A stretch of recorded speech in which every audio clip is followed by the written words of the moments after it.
அன்பான மக்களே, நம்ம எல்லாரும் எதிர்பார்த்த அந்த தருணங்க. எந்த தருணம்? நம்ம விஜய் காவேரிக்கு வந்து அவார்டு கொடுத்துருக்காங்க. என்ன அவார்டுன்னு சொல்லி பார்த்தீங்க அப்படின்னா, பெஸ்ட்டு பேரு. சூப்பருங்க. பயங்கர ஹாப்பியாக இருக்கேன் நான். அவ்வளோ சந்தோஷமாக இருக்கேன். பெஸ்ட்டு பேர் அவார்டு இவங்களுக்கு தான் கொடுக்கணும். ஏன் அப்படின்னா, அவ்வளோ அழகாக வந்து முக்கியமாக இந்த பெஸ்ட்டு பேர் அவார்டு வாங்குறதுக்கு யார் காரணம் தெரியுமா? நிச்சயமாக ரசிகர்கள் தாங்க.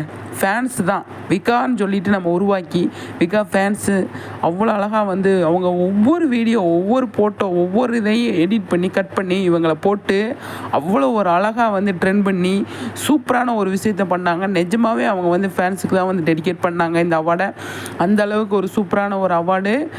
நிச்சயமாக பயங்கர ஹாப்பியாக இருக்குது, சந்தோஷமாக இருக்குது. பெஸ்ட் பேர் அவார்டு விஜய் காவேரிக்கு வந்தது பயங்கர சந்தோஷம். ரசிகர்கள் நம்ம எல்லாருமே வந்து நினச்சது நடந்திருக்கு அப்படின்னு தான் சொல்லணும். சூப்பருங்க.